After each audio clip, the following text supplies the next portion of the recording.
lang yan na eh. Tuesday na, 4:30 na eh. Sige na, mamaya na tayo mag-usap. Manood ka muna ng easy lang yan, okay? Sige, bye-bye. Naku mga kasambahay, sa panahon po ngayon, dalawa lang ang malimit na meron ang kahit na sinong tao. Una, cellphone. Halos lahat ng kakilala ko na yata ngayon may cellphone. Pangalawa, isa pa rin po sa meron na lahat halos ay ang tinatawag nila na laptop. Ano ba itong laptop na kung ngayon po mga kasambahay?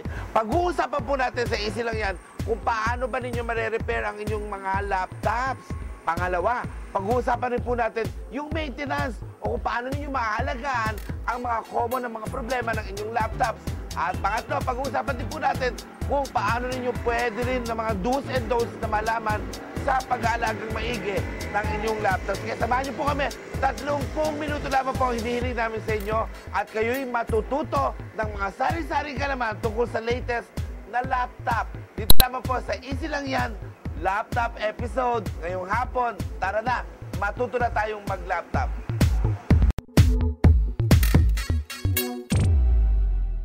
Good afternoon po mga kasabay. Nagbabalik po tayo sa Easy Lang Yan at ang topic po natin tungkol sa laptop. Kaya lahat po kayo na may mga laptops at hindi sa mga hindi rin po nakakaintindi. Kagaya ko, kung ano ang laptop, aba tayo na po samahan nyo kaming manood at matuklas kung ano po ang meron ang laptop at siya ay usong-usong ngayong panahon na ito. Kaya tinatawagan ko po si Fritz Villanueva. Siya po ang may-ari ng Top 1 Computer Service. At ito po ay sumasagot po sa lahat mga may problema tungkol sa kanilang laptop. Good afternoon sa iyo. Ganun, pwede daw. Akala ko laptop yung tawanan tayo ng tawanan. Laptop pala, pero hita pala. So doon pala siya ilalagay. Okay, tapos yan, ang advantage po niyan, nakikita ko maraming mga estudyante, Fritz. Ibig sa mga notebooks ang dala-dala, laptop na lang. Ibig sabihin ba nandun na lahat ng mga aralin nila? Ganun kadali, ganun karami ang nilalagay sa laptop. So dapat pala mas lalo natin alagaan yung laptop. Ito na yung mga common problems nila. Unang-una, ano-ano ba yung mga easy lang yan na mga common problems na meron ang laptop o na kaya nating ayusin? Halimbawa. Meron po yung pinaka-common problem. Unang-una is yung nagahang, yung bagay, isa sa common. Sige. Then, nawawala yung display. Sige, doon muna tayo sa hang o mabagal. Di ba? Yung kalimitan ko naririnig yan sa mga gumagamit ng laptop. Ang bagal ng laptop ko. Naghahang ang laptop ko. Yun palagi pinag-usapan nila. Ano ba nangyayari pag naghahang o bumabagal? Possible problem po is yung cause ng overheating ng laptop. Ang laptop po kasi, umiinit yan? kung mapapansin mo, is maliit lang po siya. Yung tinatawag natin exhaust niya. Asan dito yung exhaust? Ito po yung ating exhaust, ating heating pipeline. Karamihan po kasi, lagi itong nagkakaroon ng bara or alikabok. Kaya, kung gumagamit po kayo ng laptop, dapat iiwasan nyo sa dusty na lugar. Kasi sinasanction pa dust, nagasama. Ibig sabihin ba, Fritz, lahat ng laptop ay may ganitong aparato, yung parang fan na maliit. At ang objective doon ay palamigin ang iyong laptop. What if masira yung fan mo? Yun po, doon po nag-start yung hang, or kung bumagal din po yung fan, mamalumos po yung fan, nag-start siya mag-hang. Easy lang bang solusyonan yung gano'n na problema na naghahang yung laptop at naghahang yung nagmamalfunction ito? Paano gagawin natin to? Actually, ang gagamitin na natin is screwdriver at saka isang toothbrush lang po. Nagsipilyo na ako, thank you very much. Ano yung sipilyo at toothbrush na yan? Para dito ba yan? Akala ko para sa akin. Okay, so lahat po ng mga laptops may ganitong part at ito yung nagve-ventilate daw po ng hangin. Bubuksan mo itong mga ito sa pamamagitan ng screwdriver. Sige, i-demo natin. O, paano mo binubuksan dito? Tinatanggal mo lahat ng mga screws. Ito siya mga screws, so kailangan natin parang mag-detach natin siya. Yun, dinetach. Once na na-detach na, ano ang next natin na gagawin, Fritz? I-check po natin yung kung nasaan yung heating pipeline niya. Tinatawag namin sa technical term, heatsink. Ito yon.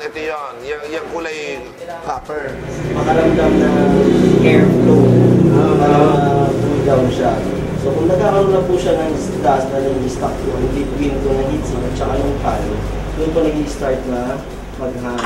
Anong gagawin ngayon? Pagka nakita nilang maraming dust. Using po ng brush, pwede niyo po siyang i-swipe out. Yung walang display, paano yun? Ayun, common display, same din po, gagamit tayo ng screwdriver para ma-open natin kung nasaan yung memory section. Actually po, doon sa laptop, may makikita kayong drawing kung magpapansin nyo. Okay. Kung nasaan yung memory, may mga indication po. Aha. Andito. Asan dyan yung memory? Ang memory module po, eto po siya. Ah, okay. Kaya pala, nasa iyo pala. Karamihan po ng nawawala ng display kapag naglulus siya. Saan nakalagay yan? Ganyan. So, ang mga laptops po ninyo, pag binuksan ninyo, makikita nyo ganyan. Alright. Actually po, pagka nakatagtag siya, doon nag-start na mag-loosen yung clip. Once na nag-loose, ganyan po ang nangyayari sa clip.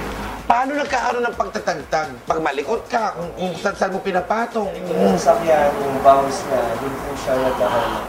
Gano'n ano siya, ka-sensitive kahit sa bounce lang ng sasakyan? Pag mga ganun? Sometimes po, pagka na-fit in siya ng alanganin, medyo hindi na siya ganun.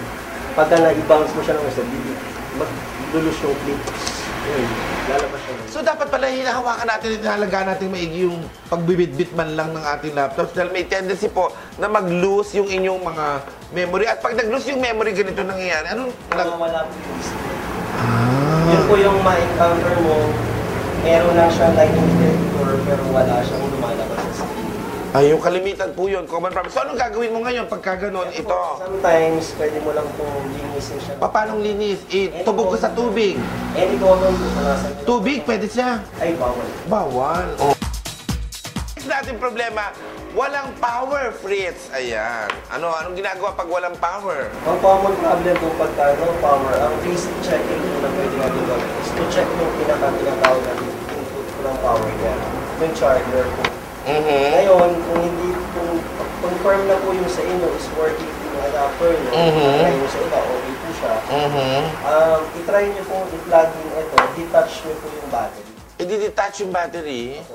Kaya po natin din detach yung battery dahil po ang lahat ng laptop po meron tinatawag na charging regulator. Okay. Kapag sinacharge mo lang yung laptop, kailangan pag puno na yung battery, kailangan i-stop yung charging. Yung pagcha-charging, okay. There are cases na ang laptop, kinakat niya yung power source. So para maibalik mo uli yung power, kailangan i-detach yung battery, plug mo siya ulit.